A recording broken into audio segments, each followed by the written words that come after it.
ആരാധകർ കാത്തിരുന്ന വേൾഡ് കപ്പിൻ്റെ സെമി ഫൈനൽ നാളെയാണ്. ഇന്ത്യയും ഇംഗ്ലണ്ടും തമ്മിലാണ് നാളെ മത്സരം നടക്കുന്നത്. രാത്രി 8 മണിക്കാണ് മാച്ച് ആരംഭിക്കുന്നത്. ഇന്ത്യക്ക് ഇംഗ്ലണ്ടുമായിട്ട് ഒരു കണക്ക് ബാക്കിയുണ്ട്.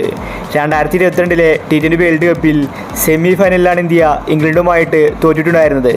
അതിൻ്റെ പ്രതികാരം ഇന്ത്യക്ക് നാളെ വീട്ടേണ്ടതുണ്ട്. നാളത്തെ മാച്ചിൽ ഇന്ത്യൻ ടീമിൽ 2 പുതിയ താരങ്ങൾ എത്തിയിരിക്കുകയാണ്. ഇംഗ്ലണ്ടിനെ തകർക്കാൻ പ്ലാൻ ബി ആണ് രോഹിത് ശർമ്മ ഒരുക്കിയിരിക്കുന്നത്. അപ്പോൾ ഇന്ത്യ ഇംഗ്ലണ്ട് മാച്ചിൻ്റെ കംപ്ലീറ്റ് പ്രിവ്യൂ ആണ് നമ്മൾ ഇന്നത്തെ വീഡിയോയിൽ നോക്കുന്നത്. ഇത്തരം ക്രിക്കറ്റ് ന്യൂസിന് വേണ്ടി ഈ ചാനൽ മറക്കാതെ സബ്സ്ക്രൈബ് ചെയ്യൂ. ആദ്യമായിട്ട് ഇംഗ്ലണ്ട് ടീമിനെ പരിഗണിച്ചാൽ ഇംഗ്ലണ്ട് ഇപ്പോൾ ഫോമിലാണ്. ഓപ്പണിങ്ങിൽ സാൾട്ട് അടിച്ചു കളിക്കുന്നുണ്ട്. പോരാത്തതിന് ജോർദാൻ മികച്ച ബൗളിംഗ് ആണ് പുറത്തെടുക്കുന്നത്. പക്ഷേ ഈ വേൾഡ് കപ്പിലെ ഇംഗ്ലണ്ടിൻ്റെ പെർഫോമൻസ് നോക്കിയാൽ അവരെ കഷ്ടപ്പെട്ടിട്ടാണ് സൂപ്പർ 8ലേക്ക് എത്തിയിട്ടുണ്ടായിരുന്നത്. അതുകൊണ്ട് ഇന്ത്യക്കെതിരെ കളിക്കുമ്പോൾ അവർക്ക് വിജയ സാധ്യത കുറവാണ്. ഇനി ഇന്ത്യൻ ടീമിലോട്ട് വന്നിട്ടുണ്ടെങ്കിൽ ഇന്ത്യക്ക് ഇപ്പോൾ ആകെയുള്ള പ്രധാന പ്രശ്നം ഓപ്പണിംഗ് ആണ്. കോഹ്ലി കഴിഞ്ഞ മാച്ചിലും ഡെക്കിലാണ് പുറത്തായത്. ഇന്ത്യക്ക് നല്ലൊരു ഓപ്പണിംഗ് ജോഡിയില്ല. നാളത്തെ മത്സരത്തിൽ ചിലപ്പോൾ സഞ്ജുവിനെ തിരിച്ചു വിളിച്ചേക്കുമെന്ന റിപ്പോർട്ടുകളാണ് വരുന്നത്.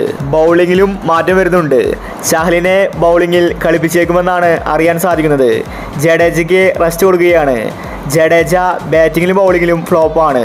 അതുകൊണ്ട് ചഹലിനെ തിരിച്ചു കൊണ്ടുവരാനാണ് രോഹിത് ശർമ്മയുടെ പദ്ധതി.